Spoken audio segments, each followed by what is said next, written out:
O período da ditadura militar no Brasil começa em 31 de março de 1964, com a queda do então presidente João Goulart, vice de Jânio Quadros, que renunciou no ano de 1961. Um dos motivos por qual o golpe ocorreu foi o medo da burguesia, da classe média e da igreja de que o país tomasse rumos socialistas.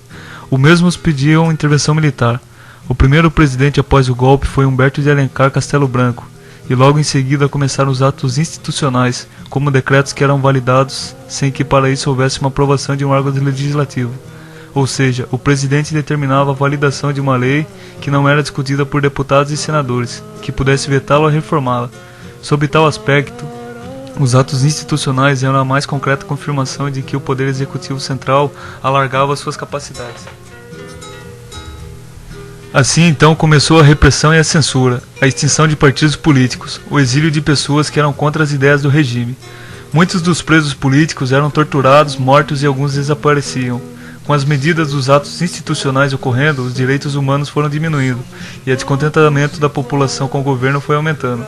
Muitos grupos se formaram para combater o regime e assim se formaram as guerrilhas, que visavam acabar com a ditadura. Partidos se formaram na ilegalidade, para somar suas forças, pois na época existia uma falsa democracia. A grande imprensa, grupo dos jornais de maior circulação no país, acatou, de modo geral, a ditadura.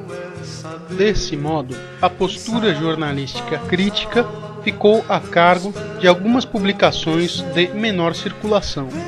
Era a chamada imprensa alternativa. Enfrentando a censura e a falta de orçamento, a imprensa alternativa produziu, apesar das dificuldades, uma rica diversidade de periódicos, como os aqui apresentados.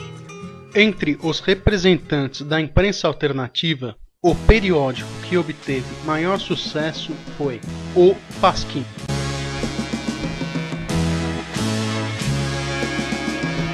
Criado em 1969, o Pasquim nasceu como uma publicação de tema comportamental e seu conteúdo foi se tornando mais politizado à medida que a repressão no Brasil aumentava. O Pasquim tinha como suas principais armas contra a ditadura o humor e a irreverência, evidentes em algumas de suas frases de subtítulo, que não deixam dúvidas a respeito do estilo adotado. Uma das torturas mais usadas pelos milicos era o pau de arara, onde o indivíduo era amarrado em um cabo de madeira com os braços atrás do joelho e era deixado lá até a exaustão. A pimentinha também era uma forma de tortura usada, que consistia em cabos ligados em uma bateria que era usada para dar choques nos presos. O espancamento também era utilizado, assim como o soro da verdade, que constitui pentotal sódico, uma droga injetável que provoca na vítima um estado de sonolência e reduz as barreiras inibitórias. Sob seu efeito, a pessoa poderia falar coisas que normalmente não contaria, dentre de muitas outras formas de tortura. O golpe de 1964 não significou apenas a interrupção pela força de um processo sociopolítico de emergência das massas, com vista à construção de uma hegemonia baseada na ótica das maiorias. Representou a implantação de um regime baseado numa ideologia, da doutrina de segurança nacional, frontalmente contrária aos princípios da autêntica democracia e dos direitos humanos. Como assinala Joseph Coblin, o fato que mais conhecemos sobre o sistema militar latino-americano é sua permanente prática da violação quase institucionalizada dos direitos do homem, levando ao desaparecimento das liberdades democráticas e dos direitos.